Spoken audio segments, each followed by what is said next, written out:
Hello guys, I'm Raven Bognut and welcome back to a new episode. So in the last episode, we created chocolate chip cookies inspired by Chef Arby's recipe, and I can assure you that it was absolutely delicious. Now, for this new episode, we are going to bake something new, and it is something related to chocolate as well. So, are you guys ready to know? So for today, we are going to bake chocolate cupcakes inspired by Natasha's Kitchen's recipe. So, are you guys ready? If that's the case, welcome to Kusina. Let us start. Before we start baking, let us always make sure that we perform using proper PPE, such as wearing an apron and hairnet to promote cleanliness of the product. Also, you should wash your hands thoroughly by using an antibacterial soap. After that, you're all set in creating your cupcakes. To start, you should prepare your ingredients, and here are the ingredients. First, you need 1 1/2 cup of all-purpose flour measured correctly. Second, you need to have 1 cup of granulated sugar, 1/3 of a cup of natural unsweetened cocoa, a teaspoon of baking soda, and 1/2 teaspoon of salt.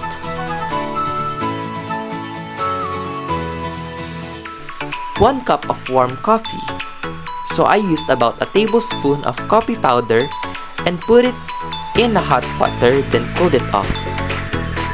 1 tablespoon of vinegar,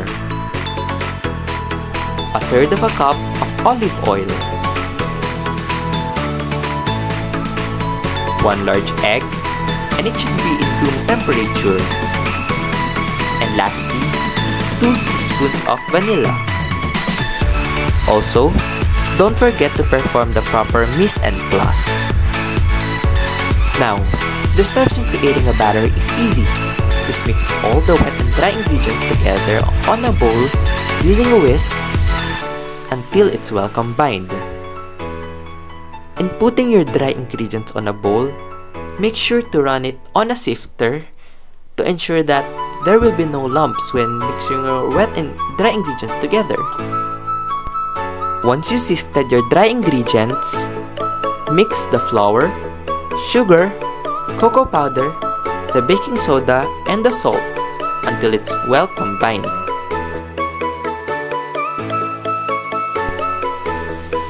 Once everything is well incorporated, proceed in mixing your wet ingredients on a separate bowl. Mix the warm coffee, vinegar, oil, the egg, and the vanilla until everything is well combined.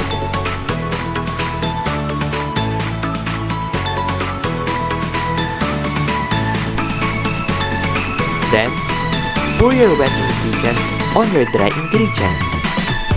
Mix them until there are no streaks of the dry ingredients left visible in the batter. Make sure that the batter is well incorporated, as it will ensure that there is no raw flour or cocoa powder present in your final product.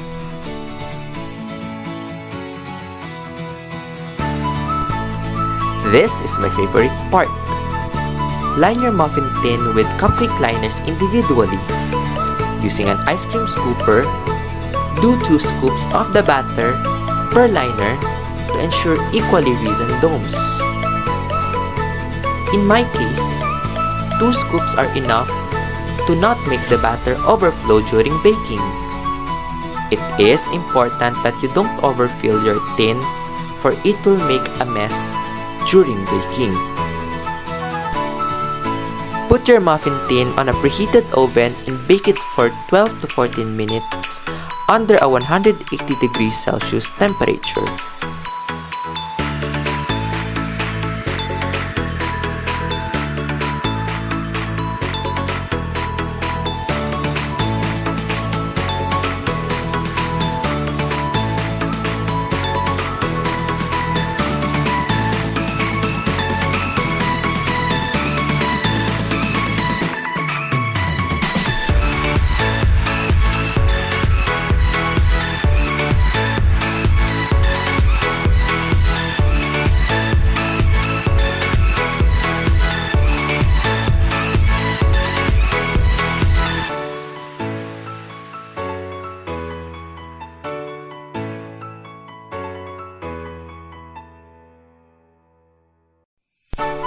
Once they're done, cool them off on a cooling rack.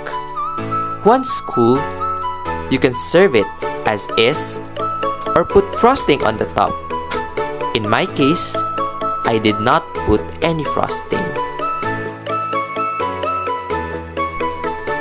Then you're done. It's time for taste testing.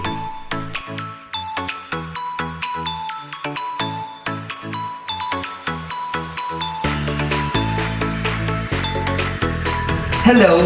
So ngayon, may isa tayong in-invite na titikim ng ating ginawang cupcake. And siya si Yumi Bisedo. Yumi, you may now taste the cupcake.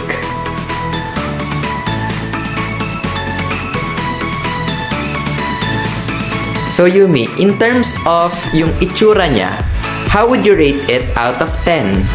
8.